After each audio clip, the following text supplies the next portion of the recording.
Her yerde de böyük hərflərlə yazılır ki, İqbal Əbilov Azərbaycan. Yəni bu adam əgər Azərbaycanın vətən xaini olsa, niyə Azərbaycan adından gedirdi? Yaşadığı, böyüdüyü Belarus adından gedərdi.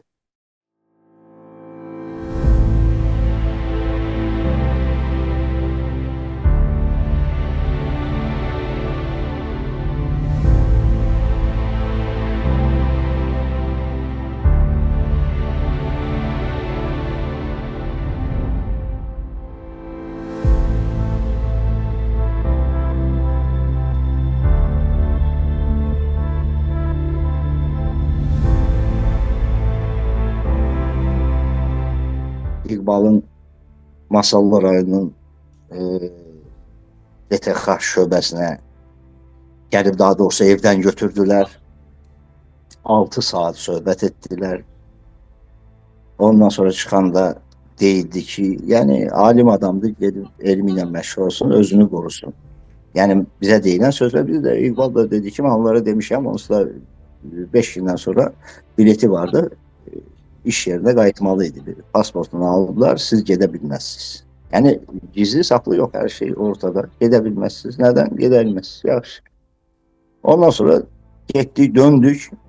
Hardasa bir ay oturup gözlədik. Zəng elədilər ki, gəlin pasportunuzu və əşyalarınızı, telefonu filan götürün. Dedik, yaxşı, gəldik.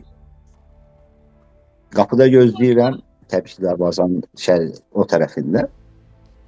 İqbal içeriye girdi ve 5 dakika 7 dakika geçmedi, cip süratle çıktı kapıdan. Masaldan təşvişə düşdük. Ne oldu, ne olmadı? İçeri girdi, soruştu. Onu apardılar.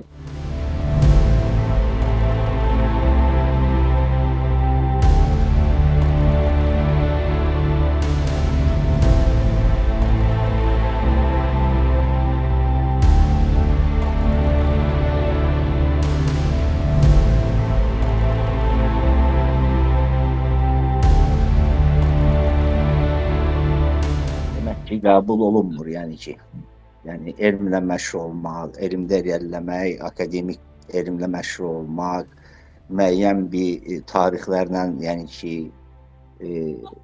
məşğul olmaq hər halda qəbul olunmur. Yəni bu günə qədər bunu da deyə bilmərik, çünki ittiham bizə aydın deyil tam olaraq.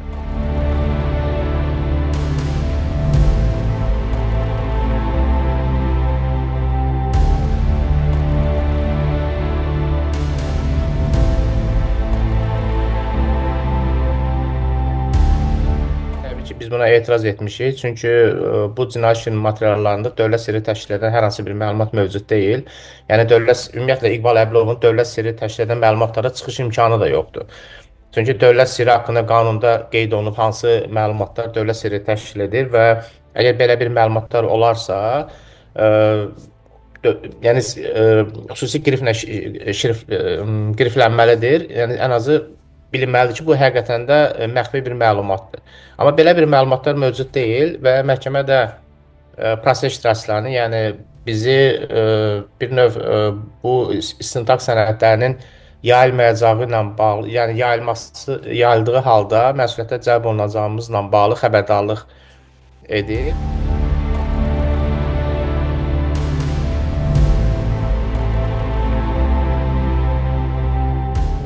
Vətənə xəyanət, yəni çox ağır bir ittihamdır və bunu sübut eləmək də çətindir. Konkret olaraq sübutlar olmalıdır. Çünki bu dövlət sirri təşkil edən məlumatların hansısa bir qurumlara verilməsindən söhbət gedir. İqbalın da belə bir məlumatlara çıxış imkanı mövcud deyil. Yəni ümumiyyətlə o belə bir məlumatların subyekti də deyil ki, hansısa bir gizli məlumatı, dövlət sirri təşkil edən hansısa bir məlumatı əldə etsin.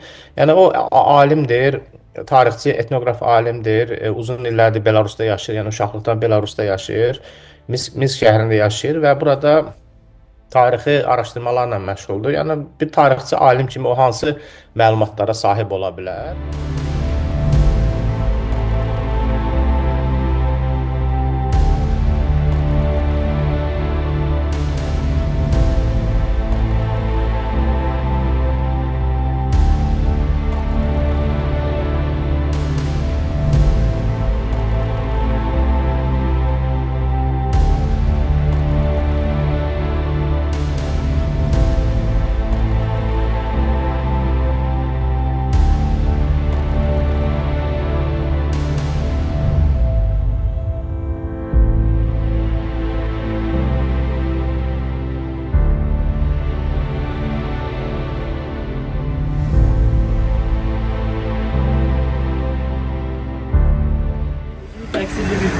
Necə necə? Özünü təqsim edir.